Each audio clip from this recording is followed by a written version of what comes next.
말씀으로 하나님의 말씀, 귀한 말씀의 은혜를 나누도록 하겠습니다. 예수님이 이 땅에 오셔서 한 일이 세 가지입니다. 뭘까요? 자, PPT 한번 보여드릴까요? 네. 예수님이 이 땅에서 오셔서 하신 일, 첫 번째는 티칭이죠. 가르치시고, 그 다음에 힐링, 고치시고, 그 다음에 뭐예요? 프리칭, 하나님의 나라를 전파하셨습니다. 복음을 전파하셨어요. 예수님이 오셔서 하신 일이 세 가지입니다. 오늘은 이 힐링, 치유에 대해서 말씀을 나누려고 합니다. 자, 누가복음의 저자는 누구예요? 누가복음의 저자는 누가죠. 누가. 루크라고 하잖아. 루크.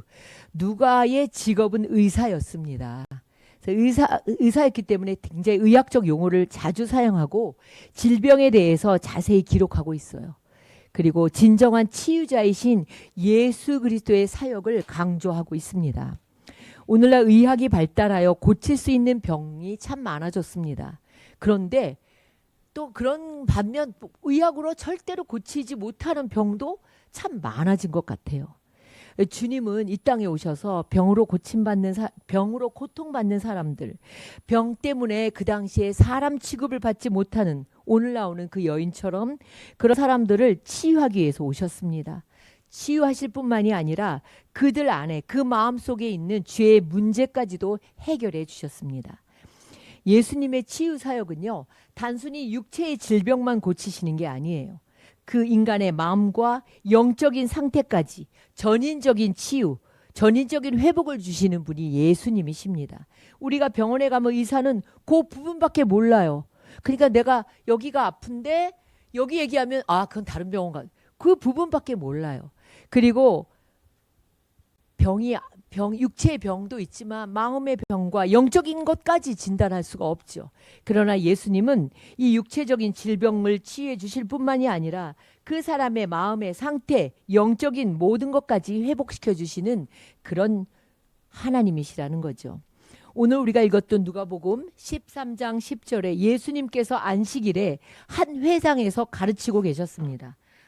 여러분, 회당은 뭐예요? 성전과 회당의 차이가 뭐예요? 성전은 예루살렘 성전이잖아요. 예루살렘 성전. 지금 성전이 있어요, 없어요? 예루살렘에 성전 없어요. 다 무너지고. 통곡의 벽, 저는 물론 안 가봤지만 그 통곡의 벽 요만큼 벽만 남아 있잖아요. 그래서 유대인들이 가서 통곡의 벽에 가서 그 벽 사이에다가 기도 제목을 꽂아놓고 막 그 울면서 기도하잖아요. 다 무너졌어요. 예루살렘 성전은 무너졌습니다. 그 자리에 뭐가 들어가 있죠? 이슬람 사원이 들어가 있잖아요. 기가 막힌 노릇이죠. 지금 시대는 성전의 시대가 아니에요. 그 당시에도 예루살렘 성전은 다 무너졌어요. 이스라엘 민족이 하나님을 그렇게 배반하고 자꾸 우상을 섬기니까 이제 남유다가 망해서 바벨론으로 다 쫓겨갔어요. 그리고 예루살렘 성이 불타버렸습니다. 많은 사람들이 바벨론의 포로로 잡혀갔어요. 근데 그들이 이제 예루살렘 성전에 갈 수가 없죠. 그러니까 자신들이 사는 곳에 만든 것이 바로 회당입니다. 예수님이 태어나시기 전 600년 전에 생긴 게 회당이에요. 시나고게라고 그러죠. 시나고게. 그래서 어느 곳이든 유대인 남자 10명이 있으면 그들은 회당을 만들어요. 그래서 그곳에서 뭘 하냐면 말씀을 가르치는 랍비가 있죠. 랍비. 그래서 복음서를 보면 예수님에게 랍비요 이렇게 부르잖아요.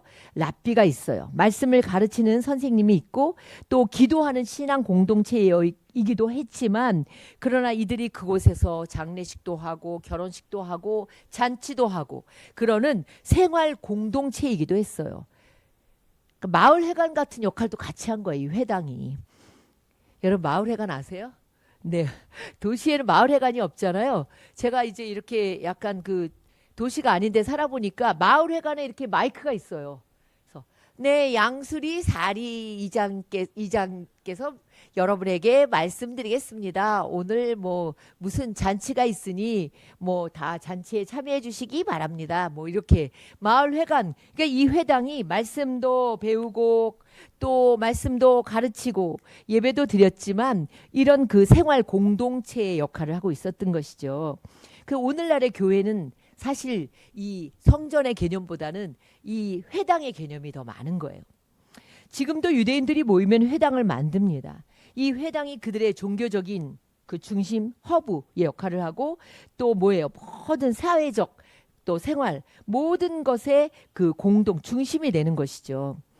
그런데 오늘 말씀을 보니까 거기에 18해 동안 18년 동안이나 이 허리가 굽어져 있는 그런 여인이 있었는데 몸을 조금 더 펼 수 없었대요. 90도 생각해 보세요. 이렇게 허리를 굽히고 18년을 살았으니 얼마나 힘들었겠어요. 허리가 꼬부라져서 사람의 얼굴도 볼 수가 없는 거죠. 땅바닥만 보고 사는 불쌍한 인생이었어요. 제가 얼마 전에 그 운동하는 우리 동네 그 운동하는 모임이 있는데 거기에 갔더니 어떤 여자분이 허리가 정말 이렇게 90도로 숙여진 거예요. 나이는 뭐 얼마 안 된 것 같은데 그분이 이제 수술을 하고 운동을 하러 오셨는데 그게 상상이 됐어요. 허리가 구부러지니까 아무것도 못 하시는 거죠. 근데 이제 지금은 그거를 수술을 하지만 그 당시에 어떻게 수술하는 게 있었겠어요? 또 어떤 사람이 생각이 나냐면 옛날에 재래시장을 가보면은 다리가 없어가지고 고무를 대고 바닥을 질질 이렇게 끌면서 뭐 수세미라든가 이렇게 찬송가를 틀고 막 이렇게 파는 그런 사람을 볼 때 참 이렇게 안타깝기도 하고 또 때로는 어릴 때는 이렇게 피해갔던 그런 기억이 있습니다. 여러분 누가 사람으로 대해주겠어요? 그런 사람들을 18년이라는 세월 동안 외롭고 불편하고 고통스러운 세월을 보내고 있지 않았겠습니까? 18년 그러면 한 아이가 태어나서 성인이 되기까지의 기간입니다. 하루하루가 고통의 연속이었던 그런 여인이 이 회당에 온 거예요. 얼마나 눈치를 보면서 들어왔겠어요. 허리가 굽혀졌으니까 이런 사람들은 귀가 발달해요. 그러니까 눈치가 아니라 뭐가 발달하죠? 귀치가 발달하죠. 귀로 다 듣는 거예요. 허리가 굽어서 볼 수는 없지만 귀로는 들을 수 있잖아요. 예수님의 소문을 듣고 간절한 마음으로 회당에 들어왔을 것입니다. 그런데 오늘 말씀을 보니까 예수님의 눈에 그 여인이 들어온 거예요. 12절에 예수님이 그 여인을 보시고 가까이 부르셨다 이렇게 말씀하고 있어요. 참 특이하죠. 다른 그 환자들은 막 주님께 고쳐달라고 옷자락을 잡고 막 이렇게 요청하는데 이 여인은 그냥 주님께 고쳐달라고 요청하지도 않았는데 예수님이 먼저 보시고 이리 나오라 가까이 부르셨다는 거예요. 그리고 단 한마디였어요. 여자여 너는 이제 이 병에서 풀려났다. 선포하시고 손을 얹으셨어요. 선포하시고 안수하셨다는 거죠. 그러자 그 여인이 곧 구부러졌던 허리를 펴고 하나님께 영광을 돌렸다. 이런 말씀이 나옵니다. 너무나 짧은 시간이잖아요.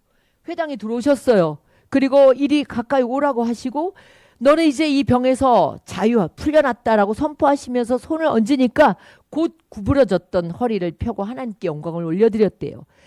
18년 동안 고통받던 그러나 예수님을 만나니까 한순간에 어떻게 돼요? 해결을 받는 거예요. 예수님을 만나면 이렇게 오랫동안 우리가 그러니까 이 사람 찾아다니고 저 사람 찾아다니고 이거 하고 저거 하지 말고 예수님 앞에 나와서 기도하고 하나님 앞에 예수님을 만나면 하나님은 한순간에 해결해 주신다는 거예요. 참 놀랍잖아요. 예수님은 무엇을 보시냐면요. 사람을 볼 때 우리는요. 약하거나 이런 사람 있으면 피해가죠. 이런 사람 가까이 하지 않아요. 그런데 예수님은 그렇지 않은 거예요. 이렇게 약한 사람, 정말 허리가 굽혀서 사람 취급을 받지 못하는 그런 사람들을 먼저 보시고 그들을 고쳐주시는 거잖아요. 누가복음 5장에도 보면은 중풍병자를 고쳐주시고 또 여러 환자들을 여러 그 질병으로 고통받는 자들을 고쳐주시는 거를 보고 이 바리새인이나 서기관들이 그거를 마땅치 않게 생각한 거예요. 아니 어떻게 세리와 죄인들의 친구가 되고 그리고 저렇게 저 사람 좀 이상하다 이렇게 생각을 한 거죠.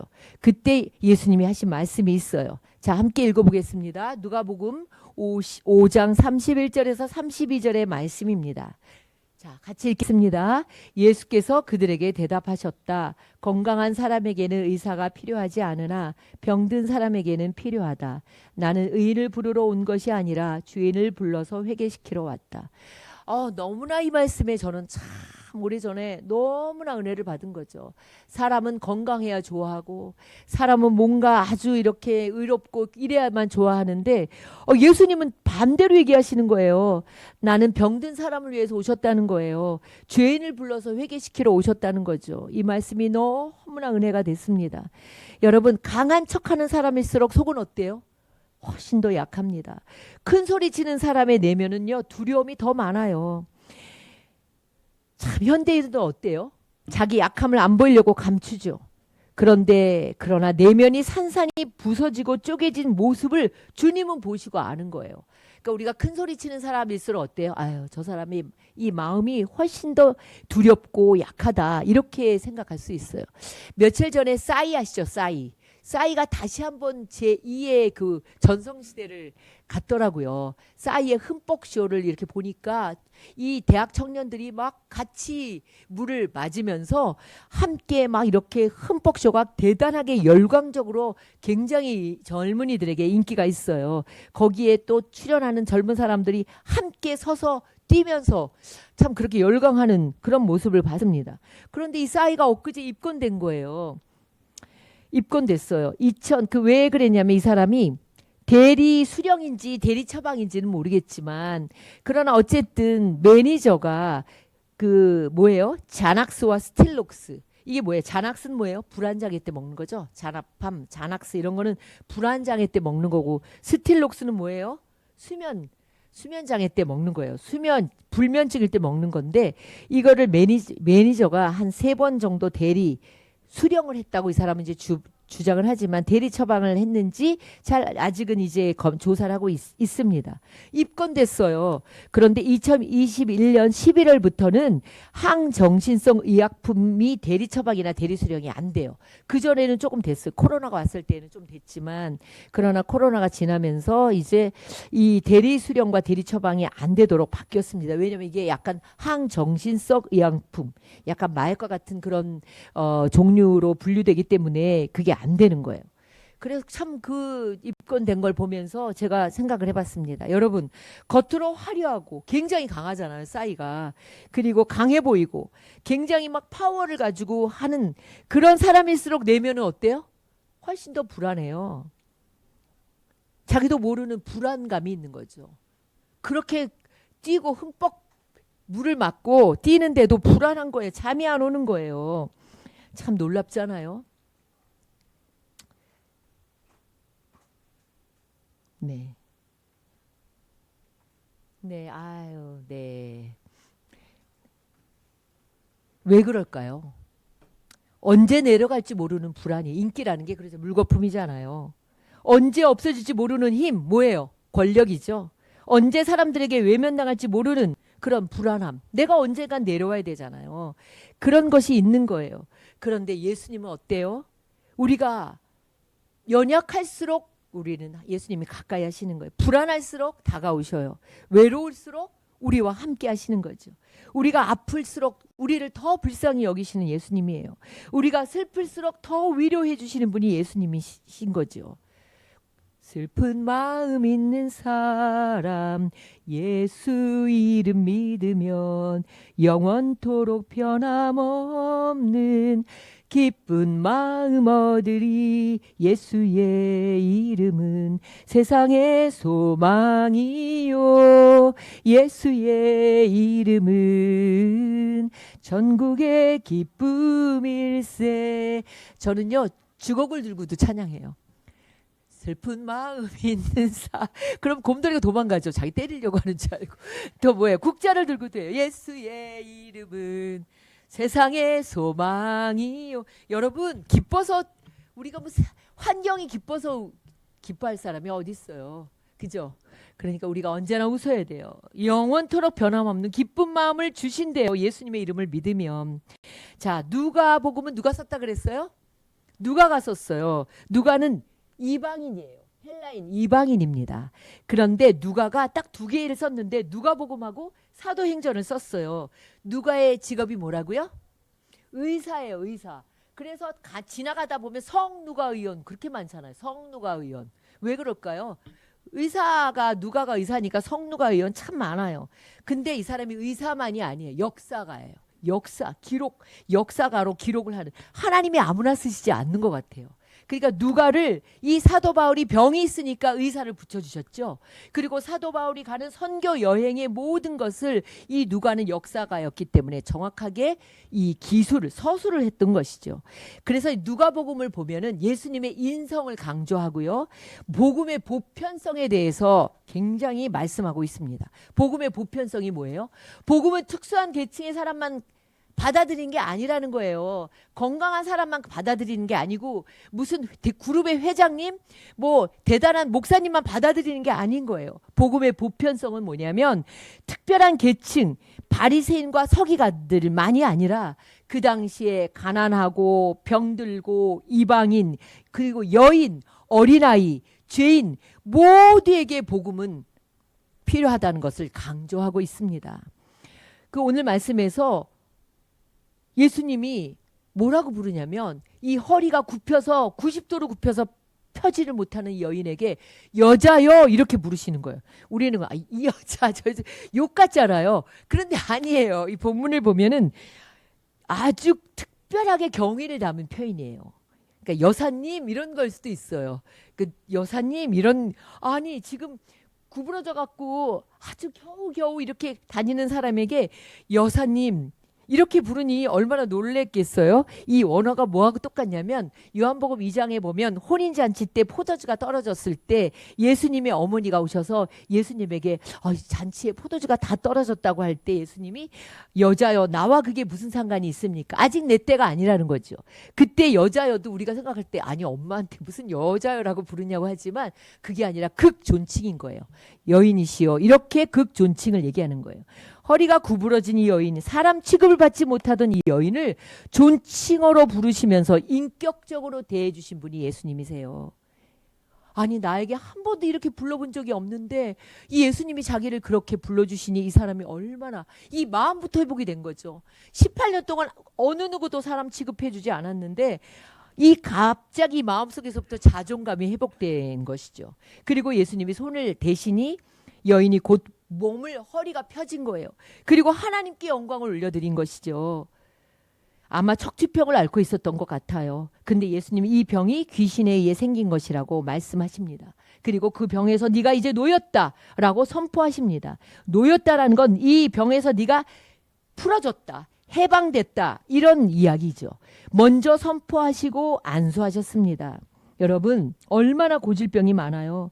마음의 병이 얼마나 많아요. 불치병으로 고생하는 분들이 참 많습니다. 현대인의 최대의 관심이 뭐예요? 건강이죠, 건강. 그래서 그런 말 있어요. 40대, 뭐 30대, 20대, 30대는 애기 이제 막 자랑하고 뭐 애기 유치원 얘기하고 뭐 하다가 40대 되면은 뭐 이제 남편 뭐 얘기하고 막 50대, 60대 되면 뭐예요? 다 건강 얘기예요. 다 뭐 먹냐? 요즘 나는 뭐 야채 먹고 뭐 다 건강 얘기를 하는 거예요. 이렇게 건강이 굉장히 중요한 시대를 살아가고 있습니다. 그런데 이 18년 동안 허리가 구부러져 있으니 이 사람이 한 번도 하늘을 쳐다보지 못했을 겁니다. 한 번도 하늘을 우러러 볼 수 없었을 거예요. 땅만 보고 살아갔던 거죠. 하늘에 별빛을 볼 수 있었을까요? 햇빛을 볼 수 있었을까요? 희망이라고는 아무것도 없는, 그러니 점점 어때요? 열등감도 많아지고 자존감은 낮아지고, 그리고 눈으로 보지는 못하지만 눈치가 있고 사람들의 소리에 얼마나 민감했을까요? 그러다 보니 이 사람이 몸만 구부러진 게 아니에요. 마음도, 그런 상처로 마음도 구부러졌을 것입니다. 여러분, 병이 오래돼 봐요. 굉장히 마음이 약해지고 섭섭해지고 서글퍼지는 거예요. 사랑하는 성도 여러분, 여러분의 인생이, 여러분의 마음이 구부러져서 하늘의 위를 바라보지 못하고 상처투성이라 자꾸만 땅만 바라보고 살아가고 있지는 않습니까? 여러분의 육체가 자꾸 약해지고 마음도 약해져서 자꾸만 이렇게 섭섭하고 서글퍼지고, 그리고 뭔가 눈치를 보며 살고 있지는 않습니까? 여러분, 예수님은 그럴수록 여러분을 가까이 부르십니다. 내 가까이 와. 내가 위로해 줄게. 내가 안아줄게. 내 아픈 육체와 마음의 상처와 고통에서 자유하도록 예수님께서 나를 가까이 불러주시는 거예요. 그런데 오늘 보니까 방해하는 사람이 있어요. 누가 방해를 하죠? 기분 나쁘게 하는 사람이 있어요. 누구예요? 오늘 말씀해 보니까 회당장이에요. 회당장. 회당의 주인이에요. 말하자면 교회의 목사가 그러는 거죠.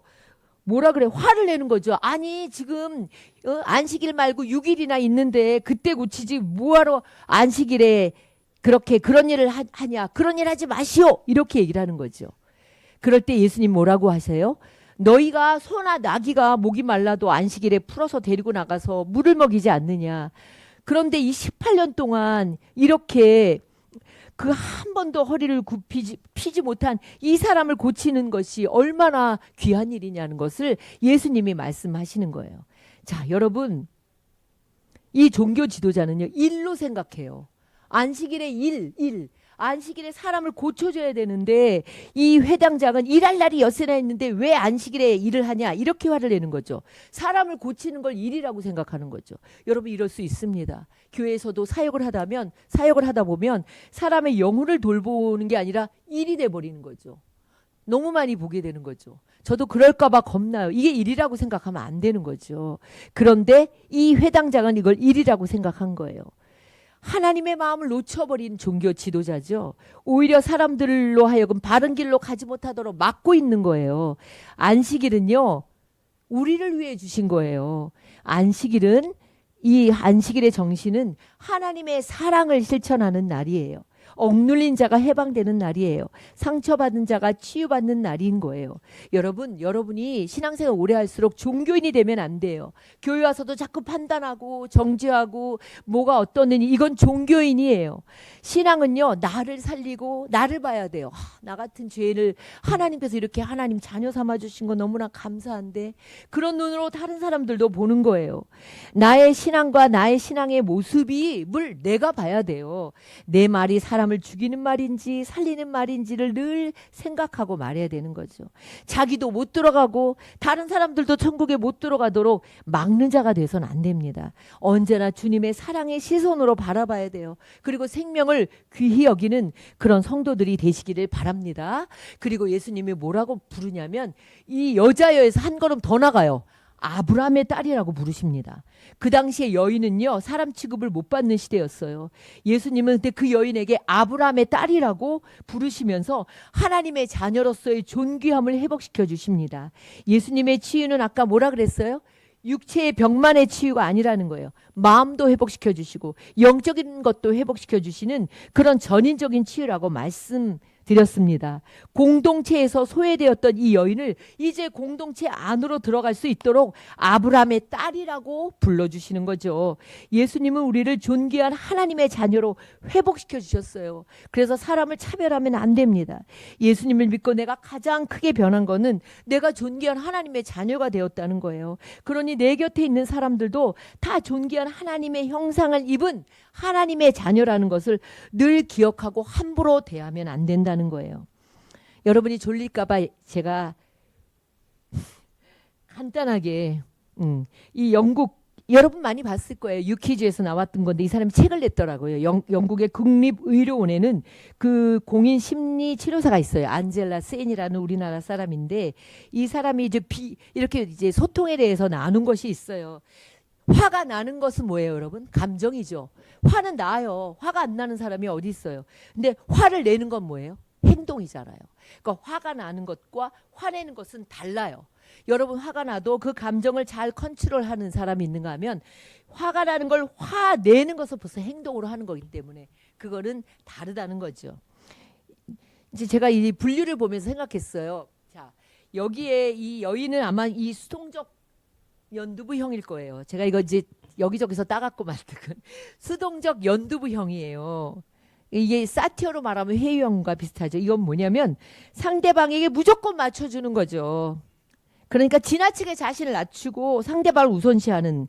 그래서 상대방을 너무 배려하기 때문에 좋은 사람으로 평가받지만 사실은요 그렇지 않아요. 갈등을 피하기 위해서 자기의 감정을 억누르고 그냥 상대방의 요구와 기대에 맞추면 그래 좋은 게 좋은 거니까 이렇게 생각하는 거예요. 그러니까 이런 사람들은 대체로 부드럽고 온화한 성격을 가졌지만요. 그러나 소통 방식은 건강한 소통 방식이 아니에요. 장기적으로는 불만이 쌓여요. 그리고 심리적으로 스트레스가 쌓여서 병이 되는 경우가 많습니다. 그러니까 이러는 거예요. 아, 내가 잘 몰라서 그러는데, 그리고 제가 죄송한데요. 제 이 생각이 맞는지 모르겠는데요. 이렇게 하는 그런 아주 어떻게 보면은 굉장히 방어하는 거죠. 공격 들어올 걸 방어하는 이런 수동적 연두부형. 예, 아마 이 여인이 조금 그랬을 수도 있어요. 그런데 이 연두부형이 참고 참다가 불도저형으로 바뀔 수가 있습니다. 자, 공격적 불도저. 그러니까 너무 참다가 이제 터져버리는 경우가 있는 것이죠. 그래서 이 불도저형은 그야말로 불도저예요. 굉장히 아주 센 것 같아. 강해요. 할 말 다 해요. 그런데 내면을 보면 이런 사람이 어때요? 더 두려워하고 피해의식을 많이 갖고 있어요. 그래서 굉장히 공격적 불도저형은 이렇게 단기적으로는 굉장히 잘해요. 목표도 달성하고 굉장히 이렇게 아주 뭔가 굉장히 일을 잘하는 것 같지만 길게 볼 때는 관계를 어때요? 해쳐요.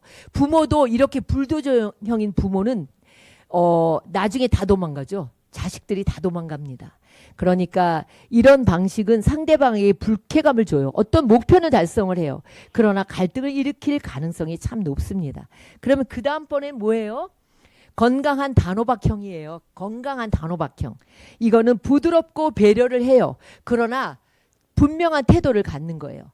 무게중심을 딱 잡고 건강하게 소통하기 때문에 굉장히 대화할수록 호감을 사는 유형이라고 합니다. 적절하게 받아들이고 적절하게 거절할 수 있는.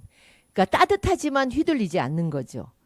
그게 굉장히 중요해요. 그래서 문제 해결할 때도 타협과 협상을 잘하고요. 그러나 자기의 원칙과 가치를 잘 지키고 상대방을 배려하는 태도를 보입니다. 그래서 이 건강한 단호박형, 이 사람은 상대방의 감정과 의견도 존중하지만 그러나 자신의 그렇다고 해서 굽실거리지 않는다는 거죠. 건강한 단호박형이 있습니다.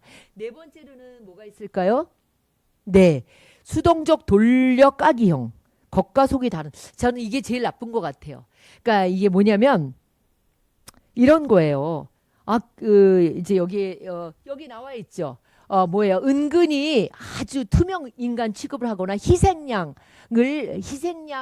행세하는 거야. 그리고 가스라이팅 하는 거예요. 자기를 아주 이렇게 낮추는 것 같으면서 위를 높여주는 것 같으면서 은근히 돌려가기 하는 거죠. 의도적인 그런 어떤 그런 무성의한 반응을 보이거나 일방적으로 친밀함을 보이지만 우리 사이에 뭐 다 좋은 게 좋은 거지. 다 너를 위해서 그런 거야. 이렇게 하면서 돌려가기 하는 겉과 속이 다른 가스라이팅이죠. 이를테면 그런 유형이 있다는 거죠. 여러분 이 소통이라는 것이 굉장히 중요하잖아요. 여러분은 자녀들에게 불도처럼 밀고 가느냐? 단기간으로는 목표를 달성해요. 그러나 길게 볼 때는 그 부모는 떠나가요. 자녀들이. 그리고 또 뭐예요? 맨 처음에 한 게 뭐죠? 연두부형. 연두부형은 그건 또 뭐예요? 굉장히 자기 자신이 스트레스를 많이 받아요. 자기 주장이 하나도 없어요. 다 그래. 내가 뭐 좋은 게 좋은 거지 이러다 보니까 오히려 그것도 좋은 소통의 스타일은 아닙니다. 여러분 다 모두가 건강한 단호박형이 되길 바랍니다. 나의 어떤 가지고 있는 기준은 있지만 그러나 또 적절하게 거절하고 적절하게 받아들이는 그런 건강한 단호박형이 되길 바랍니다. 여러분 예수님을 믿으면서도 왜 우리가 그럼 변하지 않을까? 복음을 다 받아들이면 죄의 문제도 해결되고 우리가 하나님께서 우리를 기도도 응답을 해주시는데 왜 이렇게 믿으면서도 변하지 않을까? 우리나라가 지금 그렇잖아요. 제가 너무 부끄러운 일이지만 금목걸이를 전해주신 분은 다이아 목걸이를 어떤 유튜브에 보니까 다이아 목걸이를 전해준 분은 장로님. 뭐 금돼지를 전해준 분은 권사님. 그렇게 그런 이렇게 나온 걸 보면서 왜 변하지 않을까? 왜 복음으로 살아가는 것에 실패했을까? 그러니까 우리가 이거예요. 하나님의 사람으로 우리가 복음을 받아들여요. 그러면 이제는 뭐냐면은 내가 복음을 받아들여서 내가 돈 좀 많이 벌고 축복을 받고 내가 뭔가 이렇게 그런 거에 그것이 아니라 내가 이제 하나님의 사람으로 변화되고 하나님이 기뻐하시는 일이 뭐지? 하나님께서 인생의 참된 가치, 참된 의미는 어떤 의미를 가지고 살아야 되는가? 그리고 우리의 죽음 이후의 삶은 어떤 삶이 펼쳐질까? 그리고 또 심판에 대해서도, 그리고 의에 대해서도 하나님 뭐라고 하시는지를 들으려고 해야 변화되죠. 듣지도 않고 다 자기 복음인 거예요. 그러니까 얘기해보면 이 사람이 예수 믿는 사람이긴 한데 이 복음의 사람이야? 이런 생각을 할 때가 참 많습니다. 변화가 아닌 종교 활동을 하니까 지금까지 살아온 삶에 그냥 연장선 안에 예수님만 이렇게 지물 하나 더 있는 거예요. 그러니까 교회를 다닐 뿐이지 하나도 속이 변하지 않으니까 변화가 되지 않는 거예요. 예수 믿는 목적이 다 성공하고 싶다. 명예를 얻고 싶다. 돈을 많이 벌고 싶다. 잘 살고 싶다. 그러니까 내가 그전에 그 우상과 예수님만 바뀐 거잖아요. 그러니까 이게 훨씬 더 어려운 거예요. 복음에서 시작됐지만 여러분 복음으로 삶을 살아가는 훈련을 하지 않기 때문에 머리로 많이 들어서 알기는 많아요. 많이 알아요. 그러니까 머리만 무겁지 마음과 몸이 복음으로 따라오지 않으니까 힘들 수밖에 없는 거예요. 신앙이 어때요? 고착화되고 변화가 힘들게 되는 거예요. 예수님은 뭐라고 말씀하셨어요? 새술은 새 부대에 담아야 된다고 말씀하셨어요. 여러분이 새 부대가 되어야 돼요. 날마다 나를 어떻게 해요? 갱신해야 된다는 거죠. 날마다 나를 갱신해야 돼요. 예수 그리스도의 복음이 너무나 귀한데 복음을 담고 있는 내가 변화되지 않으면 아무 소용이 없는 거죠.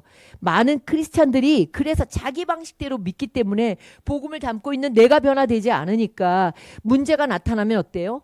사람을 탓하고 환경을 탓하고 더 나아가 하나님을 원망하면서 신앙을 저버리게 되는 거예요. 우리가 인생의 가장 큰 변화는 뭐예요? 예수를 믿고 구원받은 게 가장 큰 일이에요. 그건 정말 어마어마한 거예요. 근데 우리가 새 사람이 됐어요. 신분으로 하나님의 자녀가 됐어요. 그런데 꼭 기억해야 되는 건 뭐냐면 우리가 의인으로 인정을 받았지만 우린 여전히 죄인인 거예요. 의인으로 칭의예요. 칭의. 그러니까 내가 의인이 됐기 때문에 내가 다 바뀐 게 아니라는 거예요. 의인으로 여전히 봐주시는 거예요. 그거를 칭의라고 하는 거예요. 의인으로 봐주셨지만 난 아직도 내 몸에 죄성이 있는 거예요. 날마다 내 안에 내 고집, 내 자아, 내 어떤 욕심, 옛사람 이런 것들을 날마다 갱신해야 되는 거예요. 이것이 뭐예요? 날마다 나를 죽인다는 거예요. 날마다 나를 죽인다는 게 나를 정말 죽인다는 게 아니라 내 마음의 고집, 내 생각 어떤 그런 것들을 날마다 깨트려야 된다는 거예요. 여러분 매일 아침에 거울 보죠? 거울 안 봐요? 근데 확실히 나이가 드니까 거울을 좀 덜 보더라고요. 젊을 때 그렇게 거울을 봤는데 요즘은 아침에 한번 보고 점심에 한번 보고 잘 때 세수할 때 한 번밖에 안 보게 돼요. 거울을 보듯이 여러분 기도와 말씀이 거울인 거예요. 매 순간 앞에 그 거울로 나를 보면서 나를 깨야 되는 거예요. 그럴 때 여러분 변화되는 거예요. 예수님이 치유하신 진정한 목적이 그거예요. 이 여인이 허리가 펴졌어요. 그러나 마음도 치유되지 않으면 그 마음이 변화되지 않으면 허리는 펴졌지만 그 자존감이 하나도 회복되지 않으면 아무 소용이 없는 거잖아요. 구부러진 몸이 펴져도 내 안에 아직도 열등감이 있고 내 자존감이 낮다면 아무런 소용이 없는 거예요. 내 안에 담긴 복음의 진정한 가치를 알고 내가 날마다 하나님의 사람으로 변화되어야 합니다. 날마다 나의 옛사람을 벗어버리고 날마다 새로워지도록 결단할 때 하나님이 영광을 받으시는 거예요. 요즘 저는 뭘 참 고민하냐면 내가 내 스스로를 볼 때 난 참 다른 사람에 대해서 비난을 많이 하는구나. 나도 모르게 내가 요즘 내가 이게 그렇게 비난하는 걸 물론 상대방이 잘못한 것들도 있죠. 그러나 내가 이게 내 안에서 해결되지 않는 나의 그런 내가 언젠가 소통 방식에서 비난으로 바뀌었네. 물론 나는 우리 기독교인들은 회유형이 많아요. 내가 잘못했고 이런 회유형이 많은데 내가 어느 순간에 참 비난형으로 내가 참 바뀌었네. 그러면서 내 자신을 내가 좀 그런 것을 생각할 때가 있습니다. 여러분 우리가 하나님의 말씀을 들어도 그래요.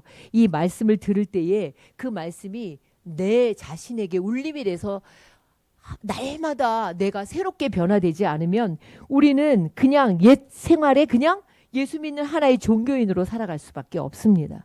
오늘 참 좋으신 주님을 생각하면서 여러분의 속사람이 정말 변화되어지는 그런 귀한 우리 성도들이 되시길 바랍니다. 기도하겠습니다. 사랑의 하나님, 우리의 마음도 우리의 몸도 우리의 영혼도 구부러졌을 때가 많습니다. 내 마음이 구부러지고 내 몸도 아프고 참 이렇게 몸 때문에 힘들 때도 많고 영혼이 이렇게 상처로 인하여 구부러져 있을 때가 많습니다. 하나님, 이름만 하나님의 자녀가 아니라 우리의 마음도 생각도 생활도 변화되어서 날마다 정말 하나님 앞에 내가 깨어지고 내 안에 그리스도의 향기가 날 수 있는 하나님의 사람으로 우리를 변화시켜 주시옵소서. 예수님의 이름으로 기도드립니다. 아멘. 사도신경으로 신앙 고백하시겠습니다. 나는 전능하신 아버지 하나님 천지의 창조주를 믿습니다. 나는 그의 유일하신 아들 우리 주 예수 그리스도를 믿습니다. 그는 성령으로 잉태되어 동정녀 마리아에게서 나시고 본디오 빌라도에게 고난을 받아 십자가에 못 박혀 죽으시고 장사된 지 사흘 만에 죽은 자 가운데서 다시 살아나셨으며 하늘에 오르시어 전능하신 아버지 하나님 우편에 앉아 계시다가 거기로부터 살아있는 자와 죽은 자를 심판하러 오십니다. 나는 성령을 믿사오며 거룩한 공교회와 성도의 교제와 죄를 용서받는 것과 몸의 부활과 영생을 믿습니다. 아멘.